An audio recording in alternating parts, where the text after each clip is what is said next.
गणपति बप्पा मोरया। हर साल की तरह इस साल भी गणेश चतुर्थी बहुत धूमधाम से मनाई जाएगी। नमस्कार, मैं हूं अंजलि और आप देख रहे हैं न्यूज़ 18 हिंदी ओरिजिनल्स। 19 सितंबर को लोग गणेश चतुर्थी मनाएंगे, लेकिन उससे पहले से ही विनायक के भक्तों की खुशी का ठिकाना नहीं है, क्योंकि लाल बाग के राजा का भव्य स्वरूप लोगों को दिखा दिया गया है। यानी कह सकते हैं कि लाल बागचा राजा का फर्स्ट लुक दिख गया है। मुंबई के पुतलाबाई चौल में लाल बाग के राजा के दर्शन के लिए भक्तों का तांता लगा रहता है। आम आदमी से लेकर मशहूर फिल्मी सितारे गणपति की एक झलक पाने के लिए लंबी लंबी लाइनों में लगते हैं। गणेश चतुर्थी पर बप्पा की मूर्ति को घर में या पंडाल में लाया जाता है, जिसके बाद से पर्व अनंत चतुर्दशी को संपन्न होता है। इस बार अनंत चतुर्दशी 28 सितंबर को है।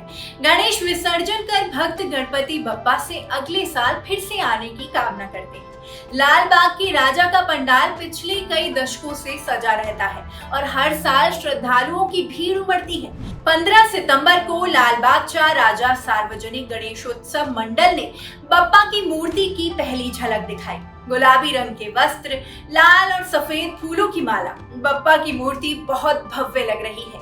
मूर्ति से लेकर मुकुट और सिंहासन पर बहुत महीन और खूबसूरत डिटेलिंग की गई है। मंडल के प्रेसिडेंट बाला साहेब कामले ने बताया कि लाल बागचा राजा सार्वजनिक गणेशोत्सव मंडल को 90 साल हो गए हैं। आइए जानते हैं कि इस साल क्या है खास।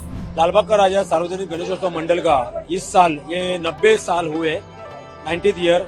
और इस साल लालबाग का राजा का जो आज भाविकों के लिए और मीडिया के लिए जो प्रथम दर्शन हमने मंडल के माध्यम से करवाया, तो यहाँ पे सब जानते हैं कि इस साल छत्रपति शिवाजी महाराज इनकी 350वीं राज्याभिषेक सोहरा जो हुआ था, उनका 350वीं सालगिरह है।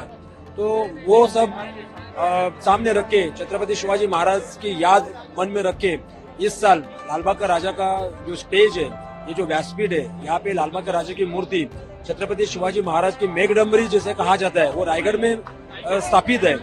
उस मेघडंबरी का प्रतिकृति यहाँ पे हमने बनाई है। सुप्रसिद्ध कला दिग्दर्शक स्वर्गीय नितिन जी देसाई, इन्होंने ये कला सब इधर साकार की है।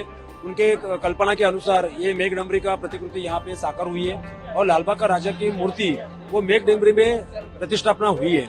और ऐसा ये छत्रपति शिवाजी महाराज को इनकी याद, उनको आदर, उनके प्रति आदर व्यक्त करने का ये मौका, 350वां राज्याभिषेक का साल और मंडल का 90 साल, एक दुग्ध शर्करा योग, ऐसे हमने इस टाइम फील किया है। माना जाता है कि लाल बाग का दरबार सजाने वाले मंडल की स्थापना 1934 में हुई थी।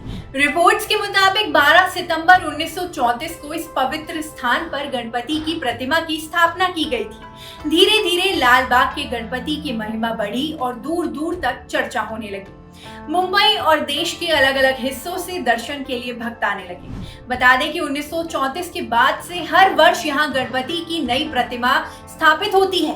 हालांकि सभी मूर्तियों में एक खास समानता है, वो ये है कि करीब 20 फीट ऊंची गणपति की सभी मूर्तियों को लाल बाग में रहने वाले एक ही परिवार के मूर्तिकार बनाते हैं। इस टॉपिक पर आपका क्या कहना है, हमें कमेंट सेक्शन में बताएं।